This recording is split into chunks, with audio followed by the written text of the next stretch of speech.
I'm David Lombardo, and this is WCNY's The Capitol Press Room. We're continuing to get to know the new faces who will be joining the state legislature in January, and on this episode we're checking in with Nathaniel Hezekiah III, who won a majority of the vote in a crowded Democratic primary this June for an open Southeast Queens Assembly seat where there is no Republican challenger. He most recently served as a Deputy Chief of Staff for Congressman Gregory Meeks, who is head of the Queens Democratic Party. Well, for starters, I'm curious about what made you want to move from legislative staffer, albeit at the federal level, to a state legislator serving here in the Assembly. Well, for me, it's always been about giving back to my community. I was born and raised in this community, and when I got out of college, what my focus was giving an opportunity I got the opportunity to go away to college. And so when I came home, I wanted to be of assistance to my community because I knew everybody who came from my community didn't always have the opportunity to go away to school. And so my focus was getting a job and an opportunity to come back and serve my community. And so having the opportunity to meet Congressman Meeks at a Young Professionals mixer that he had helped allowed me to get the opportunity to work in his office. But in that course of 16 years, I got to serve the community that I lived in and lived in and continue to love. And what made me ascend to the next level was because Assemblywoman Vivian Cook, she retired. And I knew that leave a big void in our community. And I felt as if we are a community that cannot miss a beat. And so what I did, I had to ask myself, if not you, then who? And if I couldn't come up with another name for that question, I knew that who had to be me. And so that's what made the decision of me making the jump to run into this race. But I also have deep family connections here in which there are individuals in my family that I lost. And I wanted to make sure that as a community, we had somebody who understood with empathy what's going on in the community and not only focused on the problems, but focused on solutions to help bring our community to the next generation. Well, when you think about the 32nd Assembly District, what are some of the issues that are unique to this area or maybe especially important for this area that need attention at the state level? Well, first thing I will say is we are a big home ownership community. And so deed theft is high, as it's been reported across the state and nationally that, Southeast Queens is at the epicenter of a deed theft that's taking place. And, we're quite fortunate to have our Queens DA who's been trying individuals who have stolen houses, but that still does not stop individuals from still attempting to do so. So I want to make sure that individuals know that I'm focusing on deed theft that's taking place. Additionally, Rochdale Village is in Assembly District 32. And as people may remember or may not remember, a couple of years back, they received one of the largest increases for Mitchell llamas across the state. And that's a growing trend amongst Mitchell llamas going around the state. And so it's something that I'm looking deeply into. I want to work with my colleagues in the state to work on some remedies for both of these issues and more. Well, thinking about deed theft, that has been a topic of focus for state lawmakers over the last couple of years. It's getting increased attention, as you said, at the local level, but also from State Attorney General Tish James. So is there something that's not being done at the state level? Are there additional tools that need to be actually implemented or created at the state level that you're interested in pushing? From what my understanding is there are loopholes that are still allowing people to practice some of the nefarious acts that they're doing to undermine the ownership of people. An individual who recently, I was at a park, and an individual who I grew up with, went to 160 together, came up to me and told me how after his mother passed, he had experienced some issues with someone trying to steal his childhood home. And him and his sister had to fight back and actually won the home back. But they talked about some of the issues that they went through during this process. And hearing that, I want to make sure that any legislation that I'm sponsoring or co-sponsoring with my colleagues that focuses still on some of those nefarious areas that continue to still be present that may not have been focused on in previous legislation. In a candidate endorsement interview with the good government group Citizen Union, you made the case that ethics in government is very important to you. And that's not exactly a popular issue here in Albany. It's not something that people typically run on unless they're looking to replace someone who, got indicted. So have you thought about what, if anything, you'd like to do to strengthen the good government framework here in Albany? There are a couple of things that I'm looking into as far as the good government of Albany. One of the things that I know was of particular interest to the constituents that I've spoken to. They were concerned about how the appropriations process is and things of that nature. So one thing that I had said in the campaign, and one thing that I'll be forthright with, is just overall appropriations, the process, how different organizations and individuals can be a part of the process, but also making sure that I'm reporting the wins for the community so that they can see. I understand that, with appropriations, it's not a big budget for us. We have to work with what we have, and I'm going to make sure that I work that, but I want to make sure that constituents understand and know the process so it's not something that they feel that's hitting or missing or something that they cannot attain.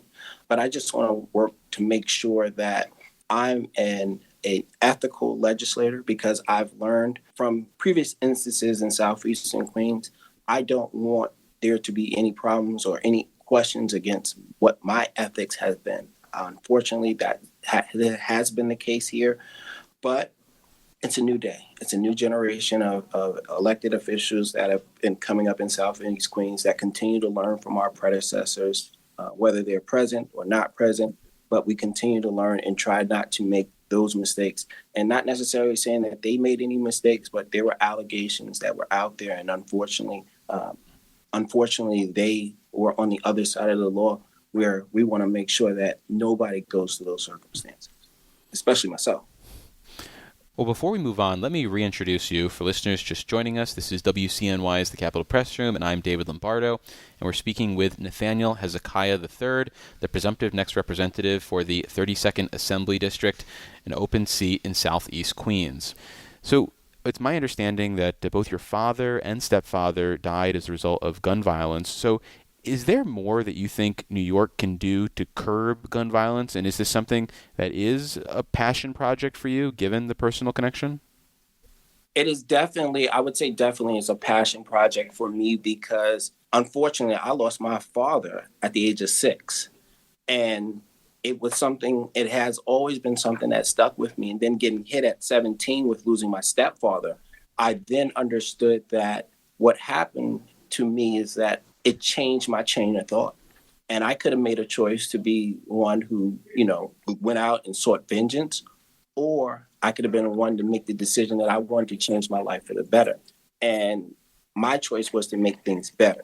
And too often, too many people make the other choice and go out and seek vengeance.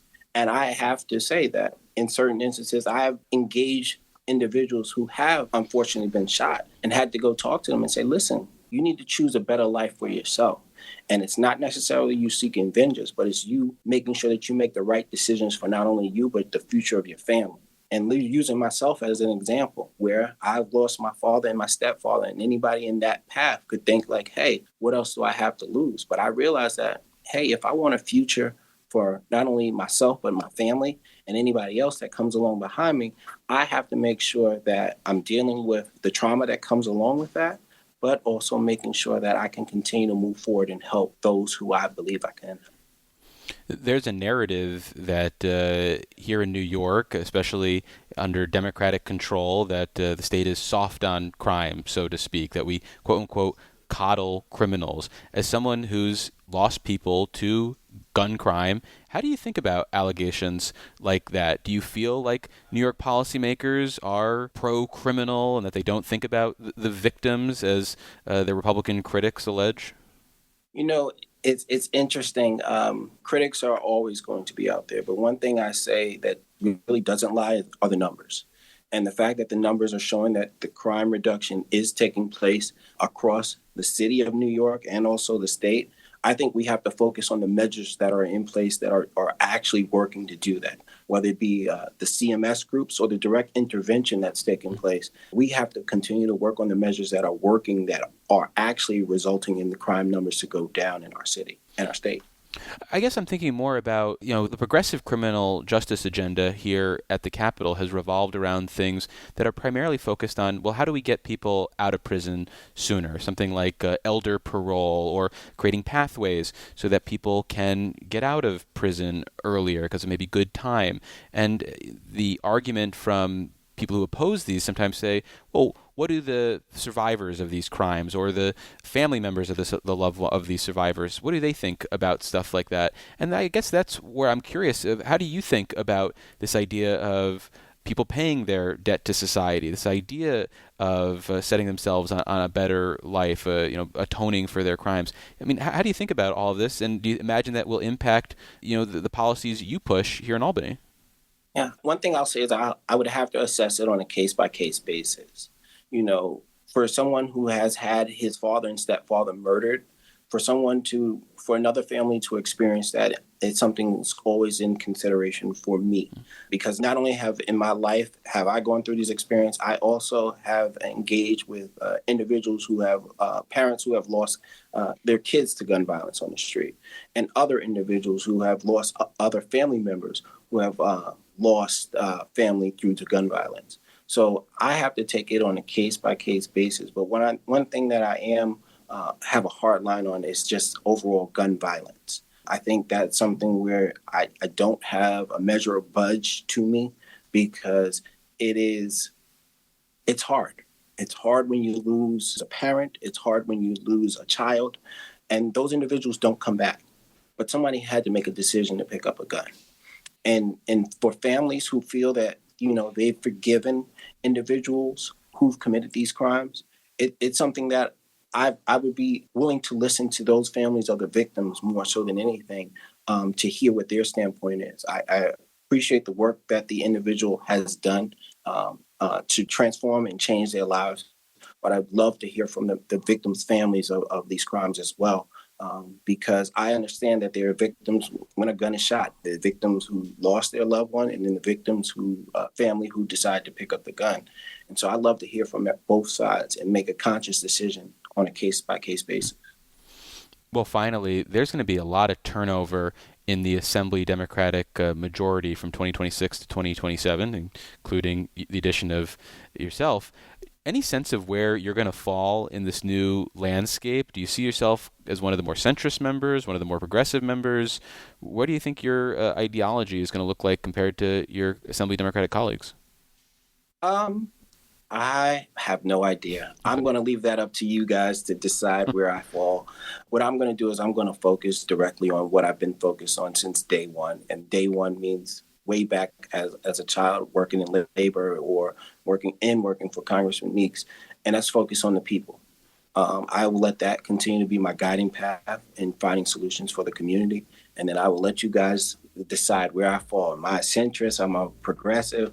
But I'm focused on one thing, and that's the people. And where I fall in those brackets, I'll let the chips fall where they may, but continue my focus directly on the people. Well, we've been speaking with Nathaniel Hezekiah III. He's the presumptive next representative for the 32nd Assembly District, an open seat in Southeast Queens. Nathaniel, thank you so much for making the time. Really appreciate it.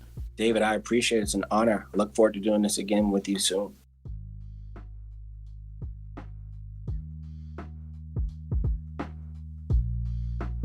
Thanks for listening to today's edition of the Capitol Press Room. For an insider take on what's happening in state government, check out our Dispatches from Planet Albany show, available wherever you get podcasts or at capitolpressroom.org. Join us again for Capitol Press Room, a production of WCNY Connected, Syracuse.